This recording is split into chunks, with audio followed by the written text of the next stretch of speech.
Sejam muito bem-vindos a este canal de áudios books.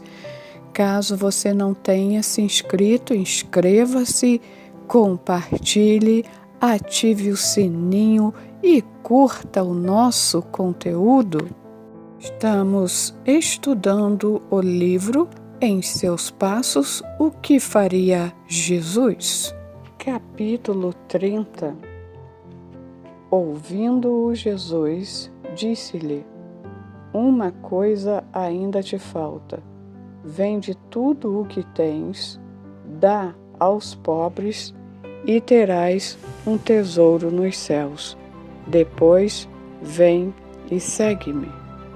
Henry Maxwell enfrentou naquela noite na comunidade um público muito variado, algo que não conhecia em Raymond. Nem mesmo no retângulo poderia ser encontrado um número tão grande de homens e mulheres totalmente fora da influência da igreja, do cristianismo e mesmo de outras religiões. Qual foi o assunto de sua preleção? Ele já havia decidido sobre o que faria. Com uma linguagem muito simples, explicou o que aconteceu em Raymond depois que algumas pessoas assumiram o compromisso de seguir os passos de Jesus. O público que o escutava já tinha ouvido falar de Jesus Cristo.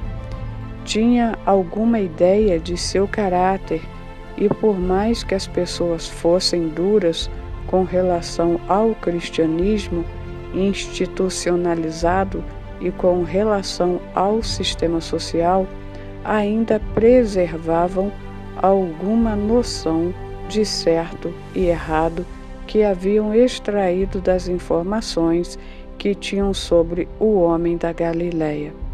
Portanto, estavam interessadas no que Maxwell tinha falado. O que faria Jesus? Ele começou a explicar a pergunta a problemas sociais em geral. Depois de ter contado a história de Raymond, o público prestava atenção com todo respeito. Na verdade, era mais que respeito, era interesse genuíno. Enquanto Maxwell falava, os ouvintes inclinavam-se para a frente, num claro sinal de interesse, coisa rara de ser vista mesmo em igrejas. O que faria Jesus? Suponha que fosse esse o lema não apenas de igrejas, mas de empresários, políticos, jornalistas, operários, pessoas da sociedade. Quanto tempo seria necessário para que se causasse uma revolução no mundo? Qual era o principal problema deste mundo? Ele estava sofrendo de uma doença chamada egoísmo. Ninguém mais do que Jesus conseguiu superar tanto o egoísmo. Se as pessoas o imitassem sem se preocupar com as consequências, o mundo logo começaria a desfrutar de uma nova vida. Maxwell não sabia quão extraordinário era o fato de estar prendendo a atenção de um público como aquele. O bispo e o Dr. Bruce, sentados ali e olhando para as pessoas em volta, viam rostos que representavam o desprezo pela fé, o ódio contra a ordem social, contra o preconceito e contra o egoísmo. E ficaram maravilhados pelo fato de, em tão pouco tempo, sobre a influência da vida na comunidade, já se haver iniciado um processo de restauração nas almas, muitas das quais haviam ficado amargas como vítimas de negligência e indiferença. Mesmo assim, apesar do respeito pelo preletor, ninguém ali, nem mesmo o bispo, podia ter certeza dos sentimentos que passavam pelo recinto naquela noite. Entre os que tinham ficado sabendo da reunião e responderam ao convite estavam 20 ou 30 desempregados que haviam passado em frente à comunidade naquela tarde. Viram o anúncio da reunião e resolveram comparecer. Alguns por curiosidade, outros para fugir do frio gelado das ruas.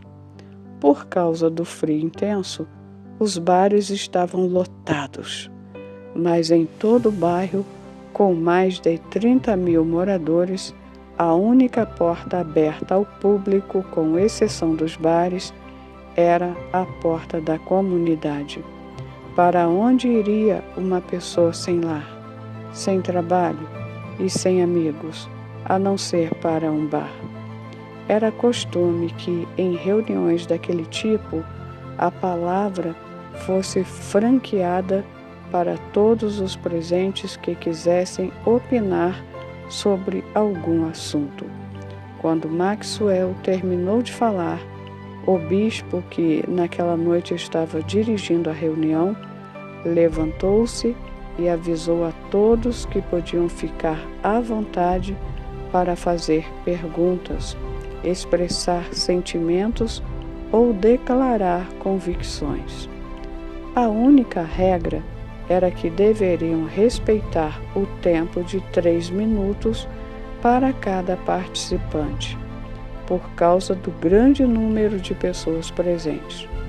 No mesmo instante, vários dos que já haviam participado de outras reuniões na comunidade exclamaram: "Apoiado, apoiado!" O bispo sentou-se e logo um homem se levantou e começou a falar. Gostaria de dizer que as palavras do Sr. Maxwell nesta noite despertaram-me grande interesse. Eu conhecia Jack Manning, o rapaz que morreu na casa do Sr. Maxwell. Eu trabalhei do lado dele numa gráfica na Filadélfia. Foram 2 anos trabalhando juntos. Ele era uma boa pessoa. Certa vez, quando eu estava em dificuldades, ele me emprestou $5. Nunca tive a oportunidade de devolver-lhe o dinheiro. Ele se mudou para Nova York por causa de uma decisão administrativa da gráfica que o atingiu com demissão. Nunca mais o vi depois daquilo. Quando apareceram as máquinas de linotipo, fui mais um a perder o emprego como ele. Desde aquela época tenho passado mais tempo desempregado do que trabalhando. Dizem que a tecnologia é uma coisa boa. Nem sempre a vejo assim, mas acho que sou suspeito para falar, pois perdi o emprego para uma máquina que tomou o meu lugar. Quanto a esse cristianismo de que ele falou, tudo bem, mas nunca esperei ver muita gente de igreja fazendo sacrifícios. Até onde posso perceber, essa gente é egoísta, gananciosa, ávida por dinheiro e sucesso como qualquer outra pessoa que não frequenta a igreja. Menciono aqui o bispo, o Dr. Bruce e alguns outros como caso de exceção. Mas quando o assunto é dinheiro ou negócios, nunca vi muita diferença entre as pessoas do mundo, como costumam ser chamadas, e os membros de igreja. Uma classe é tão ruim quanto a outra. Gritos de é isso aí, você tem razão, e isso mesmo, interromperam o rapaz que estava falando. E assim que ele se sentou, 2 homens que estavam sentados no chão levantaram-se e começaram a falar juntos. O bispo pediu ordem e apontou quem falaria primeiro. Então ele começou a falar. É a primeira vez que venho aqui e talvez seja a última. Já esgotei todos os meus recursos. Perambulei por esta cidade procurando emprego até cair doente. Há muitos na mesma situação que a minha. Gostaria de fazer uma pergunta ao ministro. Se não houver problema, posso? O Sr. Maxwell é quem vai dizer-lhe se pode, disse o bispo. Com toda certeza, sim, respondeu Maxwell sem demora. Mas não posso garantir que minha resposta o deixará satisfeito. Minha pergunta é a seguinte. Então inclinou-se para a frente com o braço levantado, revelando uma força que vinha naturalmente de sua condição de ser humano. Gostaria de saber o que Jesus faria no meu caso. Não acho nenhum trabalho, já faz 2 meses. Tenho esposa e 3 filhos, e os amo da mesma forma que os amaria se tivesse $1 milhão. Estou vivendo de algumas pequenas economias que fiz de meu último emprego. Sou marceneiro profissional e tentei de todas as formas arrumar um trabalho. O Senhor diz que nosso lema deve ser: o que faria Jesus? O que ele faria se estivesse desempregado como eu? Quero trabalhar. Daria qualquer coisa para terminar o dia exausto. Depois de 10 horas de trabalho, do jeito que acontecia comigo, devo ser condenado por não conseguir trabalhar por conta própria? Preciso viver. Minha esposa e meus filhos também precisam viver. Mas como? O que faria Jesus? O Senhor afirma que é essa a pergunta que devemos fazer. Maxwell, sentado ali, olhava para o rosto das pessoas, todas voltadas para ele. Ele parecia não ter uma resposta para aquela pergunta. Então orou em silêncio. Ó Deus, essa pergunta envolve todo o problema social, com todos os desdobramentos causados pelos erros dos homens e sua condição contrária aos planos de Deus para o bem-estar de um ser humano.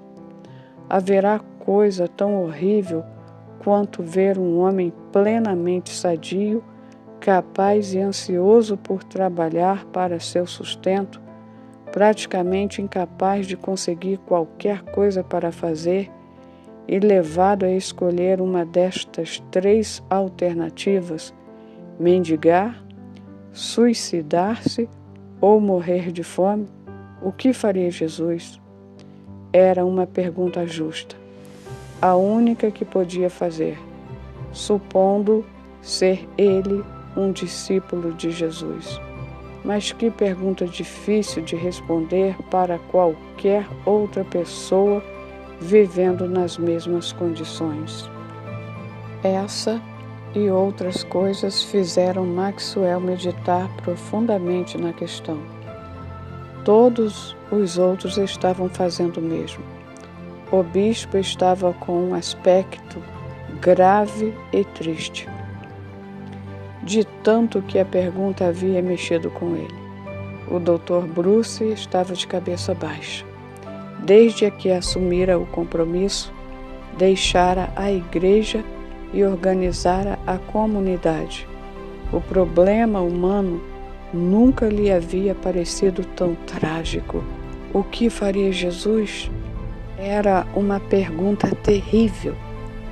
E lá estava o homem, alto e magro, com o braço estendido num apelo que a cada segundo ganhava força.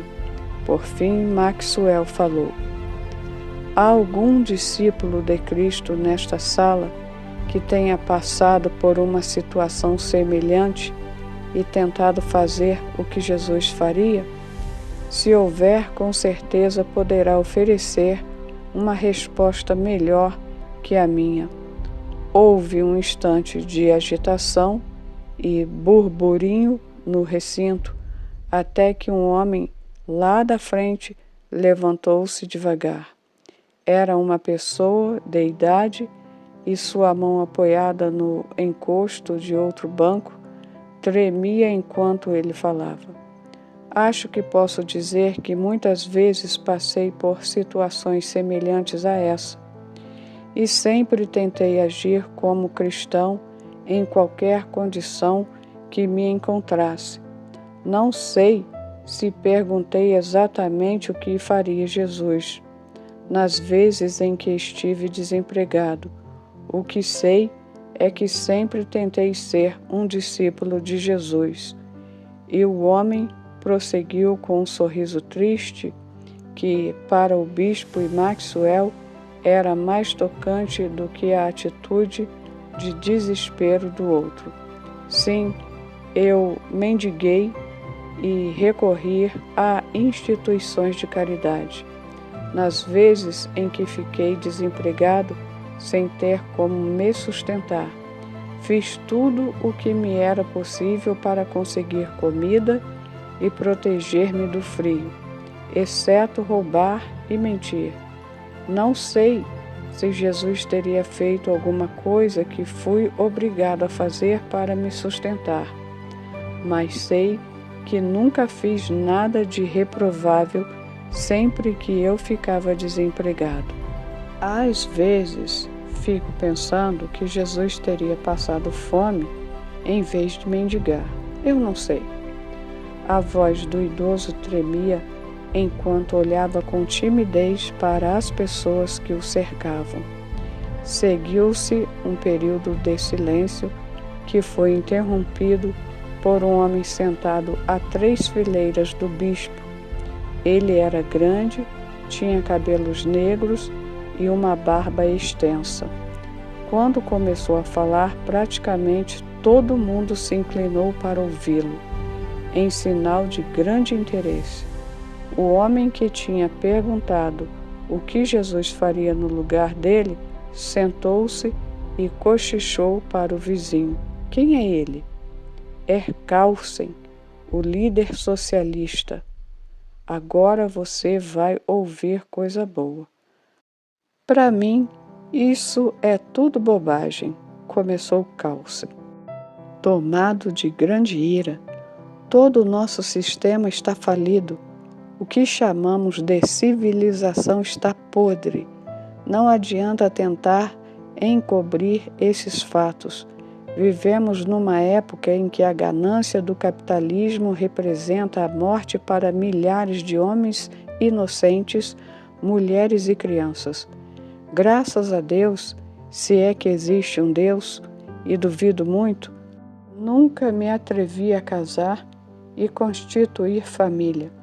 Isso é um verdadeiro inferno. Haverá um inferno pior que o inferno em que se encontra aquele homem com mulher e filhos? E ele é só um caso no meio de milhares.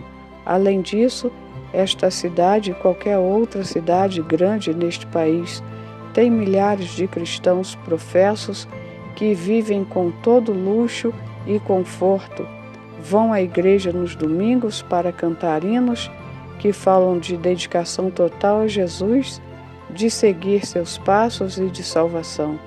Não digo que não exista gente de bem entre eles, mas se o ministro que nos falou aqui nesta noite fosse a qualquer igreja de elite, dentre as várias que posso mencionar, e propusesse aos membros que assumissem o compromisso de fazer o que Jesus faria, eles logo ririam dele, tomando-o por louco ou fanático. Não, o remédio não é esse. Isso não vai levar a lugar algum. Precisamos começar tudo de novo em matéria de governo. Todo o sistema precisa ser reformado. Não espero que alguma reforma social eficaz saia de dentro das igrejas. Elas não estão ao lado do povo, estão com os aristocratas, com gente que tem dinheiro. Empresas e monopólios são comandados por membros das igrejas.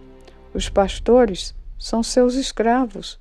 O que precisamos é de um sistema que parta da base do socialismo, fundamentado nos direitos do povo. É claro que Carlsen estourou o tempo de 3 minutos. Estava iniciando um discurso que, pelo que diziam os que o conheciam, levaria pelo menos 1 hora. Mas um homem que estava atrás dele puxou-o para baixo, fazendo com que se sentasse. E então se levantou. Carlsen ficou indignado a princípio e ameaçou perturbar a ordem, mas o bispo lembrou-lhe da regra de 3 minutos e ele se submeteu, resmungando de dentro de sua espessa barba. Enquanto isso, o outro orador começava a defender com vigor a ideia de imposto único como solução para todos os males da sociedade. Depois dele veio outro que fez um ataque violento às igrejas e pastores, declarando também que os 2 grandes obstáculos para uma verdadeira reforma social eram os tribunais de justiça e as máquinas eclesiásticas. Quando se sentou, outro que tinha todos os dados de um trabalhador de rua ficou de pé e despejou impropérios sobre as grandes empresas, principalmente as do ramo ferroviário. Acabado seu tempo, outro se levantou, apresentando-se como ferreiro profissional, e declarou que a solução para as mazelas sociais estava nos sindicatos. Segundo ele, os sindicatos seriam a salvação acima de qualquer outra coisa. Depois deste, levantou-se alguém que dizia que as invenções e a tecnologia eram diabólicas, responsáveis pelo desemprego de muita gente, e foi aplaudido efusivamente pelos outros. Por fim, o bispo declarou que não havia mais tempo para outras manifestações e convidou Raquel para vir e cantar. Durante o período de 1 ano que passara em Raymond, depois de assumir o compromisso na igreja de Maxwell, Raquel havia se transformado numa cristã sensata, humilde e forte. Seu grande talento para a música tinha sido colocado integralmente a serviço do Mestre. Quando começou a cantar, passou a orar em pensamento, pedindo que Deus abençoasse os resultados obtidos com sua voz, que agora ela usava para Jesus. Com certeza, enquanto cantava, sua oração foi sendo atendida.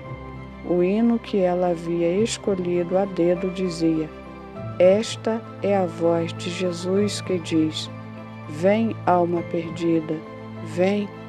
Novamente Maxwell, ali sentado, lembrava-se de sua primeira noite no retângulo, quando Raquel cantou e fez o povo da tenda se aquietar.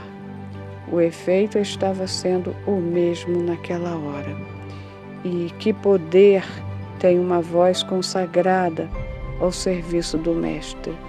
A moça era tão competente que poderia ter se tornado uma das mais famosas cantoras líricas da época.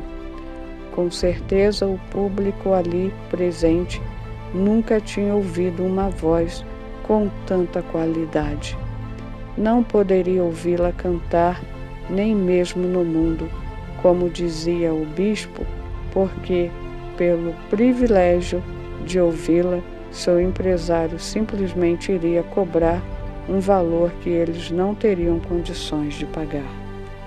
A música fluía pelo ambiente como se estivesse dando uma amostra da própria salvação.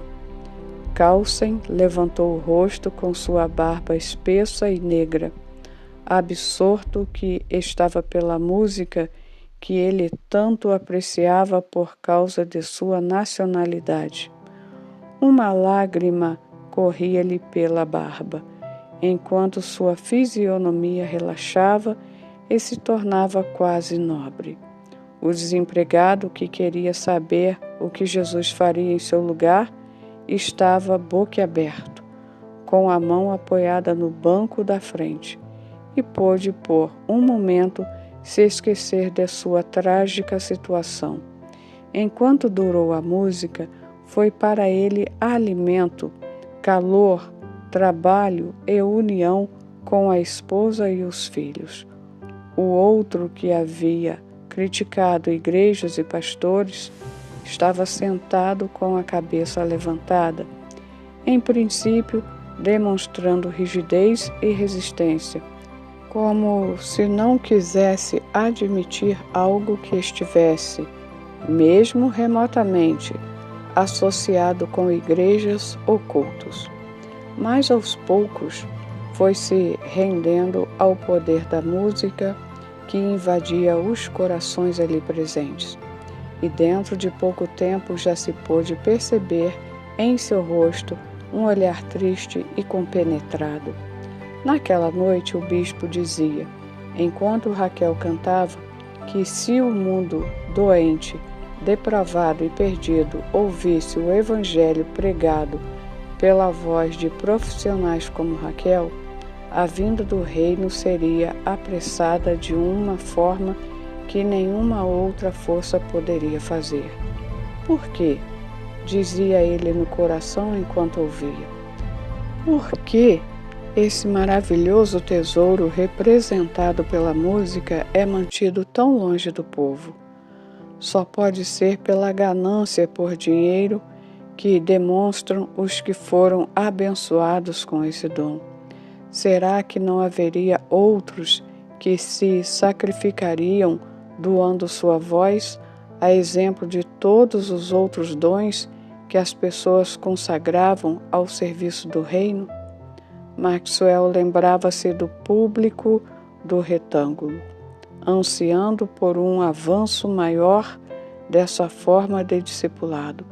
O que ele tinha visto e ouvido na comunidade dera-lhe a certeza de que os problemas da cidade seriam resolvidos se os cristãos que vivem nelas seguissem os passos de Jesus do jeito que ele ordenou. O que representavam para a igreja pessoas negligenciadas e pecadoras, como as que ali se encontravam. Era gente desse tipo que o Mestre viera salvar. Apesar de seus erros, preconceitos, miséria e falta de esperança. Era esse pensamento que mais o entristecia. Estaria a igreja tão afastada de Jesus que teria perdido sua influência sobre o tipo de pessoa que a cristandade do primeiro século conseguiu ganhar aos milhares? Até que ponto o líder socialista estava certo quando afirmou que não adiantava esperar que da igreja saísse alguma reforma social ou redenção de tão egoístas e reclusos que se mostravam seus membros.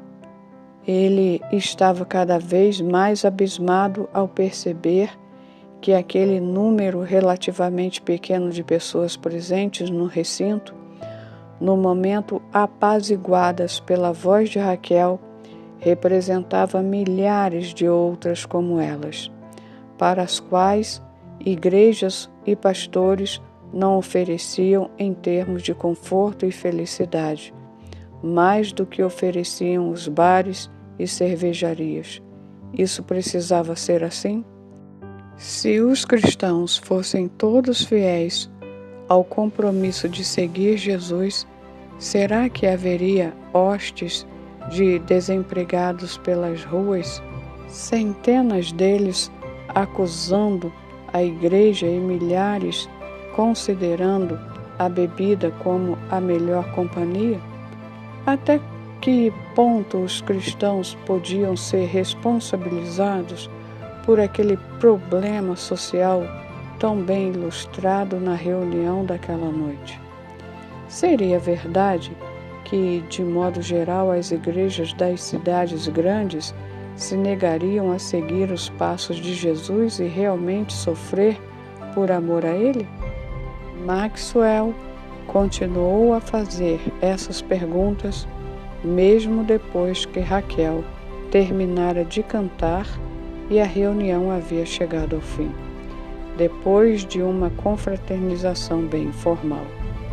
E continuou a perguntar enquanto um pequeno grupo de residentes e os visitantes de Raymond estavam tendo um momento de estudo bíblico e oração, como era de costume na comunidade.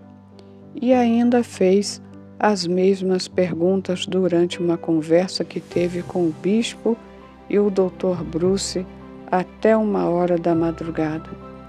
E foram as perguntas que permaneceram com ele enquanto orava de joelhos antes de dormir, pedindo um avivamento espiritual sobre as igrejas do país. Eram perguntas que o acompanharam no dia seguinte enquanto andava pelo distrito em que ficava a comunidade e observava a vida que as pessoas levavam, tão diferente da vida abundante. Será que os membros das igrejas, os cristãos, não somente nas igrejas de Chicago, mas pelo país inteiro, iriam se recusar a seguir os passos de Jesus, se precisassem tomar uma cruz para então segui-lo? Esta era a pergunta que até o momento havia ficado sem resposta. Até o próximo capítulo.